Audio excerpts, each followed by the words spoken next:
My name is Michael. I'm 47 years old. 3 years ago, my mother moved in with us. It wasn't a dramatic event. No ambulances, no white coats, just a quiet decision between me and a discharged nurse with tired eyes. She'll need help walking, supervision mostly. Her mind is sharp, but things will get slower. She'd had a minor stroke, they called it. Small, as if that word could soften the shift in her body. But it was enough. Her left hand didn't quite trust her anymore, and stairs had become an opponent. My wife, Dana, had raised her eyebrows when I first brought up the idea. She didn't say no. She just said, "So? For how long?" I didn't answer. I think that was my answer. Mom came quietly. She always did everything quietly. A small suitcase, her long wool coat she never stopped wearing, even in spring. She was the kind of person who brought her own tea bags in a purse-sized tin. The kind who remembered birthdays and never asked for help until the asking was already late. She took the guest room. I cleared it out in a day, boxed up Dana's art supplies that hadn't been touched in years, and moved my old college books to the attic. Mom never complained. She adjusted slowly. She'd sit near the window, her lap covered with a folded blanket, whether it was cold or not. She read old paperbacks from the library. Sometimes she'd hum when she thought no one was around. Music from her childhood, I think. A lot of silence passed between us, but it wasn't uncomfortable. It was the kind that knew its place. Dana tried, in the beginning at least. She bought new curtains for the room and baked a pie the first week. I remember Mom said it was good, but only after I asked. Dana didn't like that. "She just sits there," Dana whispered one night when she thought I was asleep. "I feel like I'm walking on eggshells in my own house." "She's trying to give us space," I told her. "She doesn't want to be in the way." "Well, she is. This isn't a house anymore. It's a hospital with a kitchen." That was the first real crack. I heard it. Not just the words, but the tone. The shift. But I let it pass like men do when they don't know whether to fight or fold. A few weeks later, I came home early from work. The sun was still hanging just above the trees. The house was quiet. Too quiet. I stood in the hallway and heard voices, soft and sharp, coming from the kitchen. Dinah was on the phone. At least I thought she was until I stepped closer and heard her whispering, not to a phone, but to my mother. "She doesn't even look at me," Dana was saying, "and he just trails after her like some lost child. I swear, sometimes I feel like I'm third wheel in my own marriage. He's just a loser. I'm only still here because I feel sorry for him." There was a silence after that. Not the awkward kind, the kind that lands heavy and changes the air in the room. I stood there, unseen, unsure whether to interrupt or walk away. I didn't do either. I just listened. Then Mom spoke. Actually, no, she didn't. She just looked up. At me, not Dana, her eyes soft and steady, like she'd already known I was there. She didn't say anything. But that silence, it was the last word in a conversation I hadn't meant to overhear. Later that night, we ate dinner together, the three of us. Dana talked about a gallery exhibit she wanted to see in the city. I nodded. Mom thanked her for the soup. Nothing was mentioned, but something had shifted, not loud, not explosive, just shifted, like when a house settles and the floor is never quite level again. It's funny how betrayal doesn't always come with screaming. Sometimes it comes in whispers, and sometimes you never forget who stayed silent and who didn't. Donna left in the second month of winter. Not quite Christmas, not yet spring. The days were short. Even the dog across the street had stopped barking by then. Too cold, too tired. She came into the living room, where I was adjusting the blanket over Mom's legs. Dana stood in the doorway with her coat already on. Not zipped, not rushed, just on. "I'm tired," she said. I looked up. "Of what?" She blinked. "Of all this. Of pretending. Of taking care of something that's not my responsibility. You won't say it, but you've made your choice, so I'm making mine." I nodded. That's all I did. She expected a fight, or maybe a plea. I gave her neither. She looked at Mom, then back at me. "Find a nurse," she said. "I'm done." She didn't cry. Dana was never the crying type. That made it easier, I think. Easier to watch her pack up only what she needed. A duffel bag, a few coats, her old sketchbooks. She left behind a scarf on the back of the kitchen chair. I kept it in the drawer for months. I didn't know why, just couldn't throw it out. Not yet. After she left, the house got even quieter. Not empty, just different. Less tension, less watching what I said, fewer closed doors. I didn't hire a nurse. I woke earlier, made oatmeal, measured mom's medication into a little weekly box with compartments labeled in tiny black letters. I learned how to fold laundry with one hand while pouring tea with the other. I adjusted the chair cushions so her back wouldn't ache. I changed the bulbs to softer light. I kept the house warm, not because she asked, but because I noticed her fingers stayed cold longer than before. She spoke less and less. Words came slow, like they had to fight their way out. But she smiled, especially when I played her favorite records, the old ones with voices that crackled like radio static. She held my hand most evenings without asking. Just reached for it while we watched nothing in particular on television. Just to feel someone near, I suppose. I let her. We didn't talk about Dana. Not once. Mom never said, "I'm sorry." I never asked her if she was angry. There are things too raw for words. And sometimes silence is a kind of love too. A better kind. In the afternoons when she napped, I'd go outside and trim the hedge, rake the leaves, clear the snow, depending on the season. Not because it needed it, but because motion helped. It was one way to stay grounded. One night, as I helped her into bed, she touched my arm. "You've always been good at quiet things," she said. Her voice was thin, like the end of a song. I smiled. "I guess I got that from you." She nodded. "Maybe, but you never used to notice. You do now." That was one of the last full sentences she gave me. After that, our conversations became shorter. Sometimes it was just a glance or a squeeze of the hand. But even then, I knew what she meant. She never once asked about Dana, never once said she missed her. She didn't have to.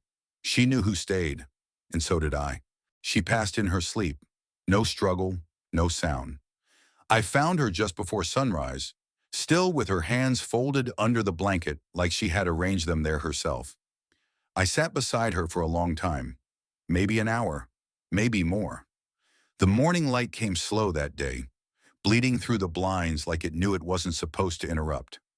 I didn't cry, not because I wasn't feeling it, but because some things deserve stillness. Crying felt too small. I called the doctor, then the funeral home. They spoke gently, like they were handling glass. I appreciated that. After they took her, I stood in the doorway of her room for a while. The air still held her, faint perfume, the lavender lotion she liked, a soft hum from the old clock she'd never let me replace. I didn't turn on the light. I didn't need to. I knew where everything was. That week, I did what needed to be done. Not out of duty, not out of habit, but because love, real love, doesn't need applause. It just moves. I planned everything myself, not because no one offered, but because it mattered to me that each choice was deliberate. The casket was pine, simple, beautiful. No high gloss, just smooth and warm to the touch. The flowers were lilies, soft white and pale yellow. Not the kind you buy in supermarkets, the kind you call ahead for. Thoughtful, quiet. I picked the music myself, not the standard hymns, but a playlist I made late into the night, sitting at her kitchen table with a mug of cold coffee and a stack of her old records. Sam Cooke, Patsy Cline, the Shirelles, and of course, Moon River. Her favorite. There was a photo I framed, her standing in the garden with a straw hat, holding a basket of tomatoes, squinting into the sun. That's how I wanted people to remember her. Alive, full of simple joys, grounded. I made the guest list by hand.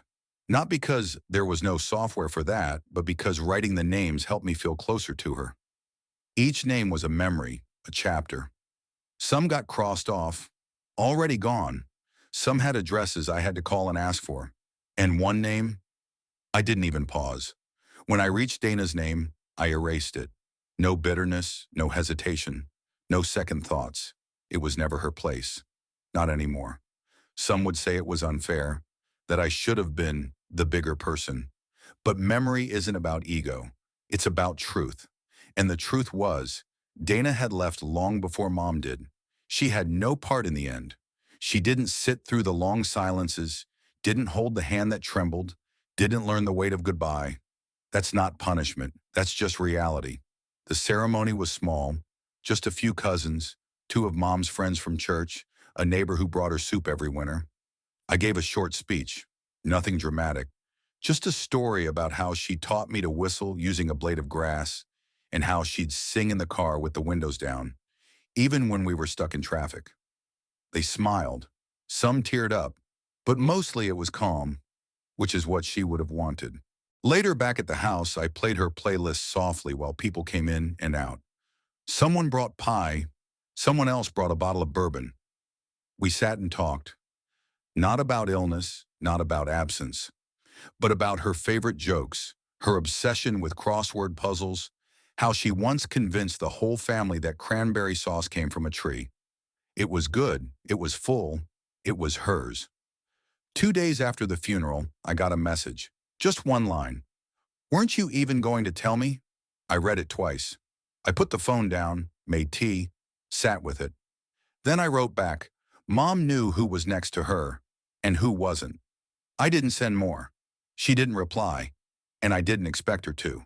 Some things don't need closure. They just need distance. It rained that morning. Softly. Not enough to change the schedule, but enough to make the grass heavy and the air smell like wet stone. I got there early. Too early, maybe. The groundskeeper was still placing chairs, arranging them in a neat half circle beneath the trees near the old chapel. I offered to help, but he shook his head. "I've got it," he said. "You just take your time." I did. I walked the path alone, from the parking lot to the burial site, and I noticed things. A robin hopping near the hedge. A car 2 rows over that still had frost on its windshield. The way the clouds hung low, but didn't press. It was quiet. That mattered to me. I didn't want noise today. People came gradually, no rush, no confusion. They hugged softly, spoke in half whispers. One of Mom's old friends from the library wore her brooch, a blue enamel leaf. She caught my eye and just nodded, hand over her heart. We didn't have speeches this time. That was done already. Today was for the closing of it. The final step in a long walk. As they lowered the casket, I looked at the rope, the pulleys, the slow mechanics of it all. It felt almost respectful, the slowness of it, like even gravity was trying to handle her gently. Someone cried behind me, not loudly, just a quiet tremble. I didn't turn around. We placed roses on the lid, one by one. I saved mine for last. Pale yellow, almost white, with a little brown on the edge. Imperfect, real. When it was over, people lingered, but not for long. That was fine. I stayed, a little longer than most. Watched the crew begin to cover the grave, carefully, without hurry. Back at the house, I played Moon River. Her version. The one from the tape she made for my father back in the '65. Her voice barely audible under the melody. A little off-key, beautiful in its sincerity. That evening, just as I was putting away plates, I saw the message. Dana again. She'd sent another line. "I came. You weren't there." I stared at it. No anger, just recognition. She had come. Later, I guess. Alone. No flowers. I imagined her standing in the rain, reading names carved into stone, looking for mine, not finding it. I replied simply, I had already been there that morning, and I had, fully, present, for every second of it, for every beat of that slow goodbye. She didn't answer. I didn't check again. That night I went to bed early. The house was too quiet, but not in a haunting way. More like a book just closed. A week passed. The house was still and empty, but not in a sad way. It was calm, almost peaceful. I'd been keeping busy, finishing a few things around the house that needed attention, taking long walks in the mornings. Somehow everything felt quieter without her, but also cleaner. The tension was gone, the unspoken things that had built up over the years evaporating. I kept thinking about what Dana had said. You weren't even going to tell me. There was so much in those words. She wanted to be part of it, not because she cared, not because she felt guilt or grief, but because it had to do with her place. It was about her, as it always had been. So she came, late, empty-handed, showing up only when she realized that the door was closed. That was the way it always had been. The day she finally arrived at the cemetery, I was already there. It was early morning again, but this time I was alone in the car, sitting for a while before I got out. I wasn't waiting for her, but I knew she would come. That was her way. When the world stopped turning in her favor, she showed up, expecting things to bend again. I saw her approach from the corner of my eye, walking slowly, her black dress dark against the pale backdrop of the stone. No umbrella, just the thin, cold drizzle touching her hair. She was alone, not even a bouquet in her hands. I stayed still, leaning slightly on the headstone, the rain soft on my face. She reached the grave, knelt for a moment, and then stood again. Her movements were deliberate, but lacking in emotion, almost too calculated. She glanced around, looking for someone, maybe me, maybe some kind of recognition. And then she turned. I didn't call out. I didn't move. I simply walked towards her, standing there at the edge of the grave, a few feet away. She didn't say anything, just stood there with her arms loosely folded. She was waiting for something. Maybe an apology, maybe a reaction, maybe an invitation to be part of what she had never earned. I didn't give it. Instead, I just nodded. She took one step toward me, then stopped, then took another. She seemed to reconsider, like maybe this was the wrong time. She had always been so good at picking the wrong moments, and yet never quite realizing it. I looked at the headstone, the simple inscription of her name, the woman who had lived, who had loved, and who had left quietly.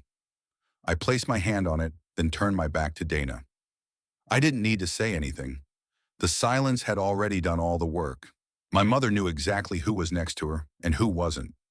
Before I left, I reached into my pocket and pulled out a small folded note, one I had written the night before. It was simple, plain, but it felt right. I placed the note on the stone. Then I walked away. Dana watched me leave, but she didn't follow. The note was just one sentence, but it was all that needed to be said. I heard everything. She is too. Goodbye. And I left, without looking back. Not because I was angry, not because I needed closure, but because I had already made my peace. I had already made my choice. The rest? It was just silence, the kind that no one could break. In the end, it wasn't about the grand gestures or the big moments of confrontation. It was about the small, quiet acts that we choose for ourselves. The decisions that protect our dignity, that honor our boundaries. This story isn't just about loss or betrayal, but about the choices we make when faced with the silence that follows. Sometimes the most powerful response is the one that goes unspoken. It's a reminder that we don't always need to react. We don't need to prove anything to anyone. Our actions can stand as our own testament, our own form of strength. To everyone watching, never underestimate the strength of silence, of choosing your peace over the chaos that others may want to stir. Sometimes letting go and letting things unfold quietly is the most dignified way to move forward. Thank you for taking this journey with me. Remember, it's not always the loudest voices that matter. Sometimes it's the silence that speaks the most.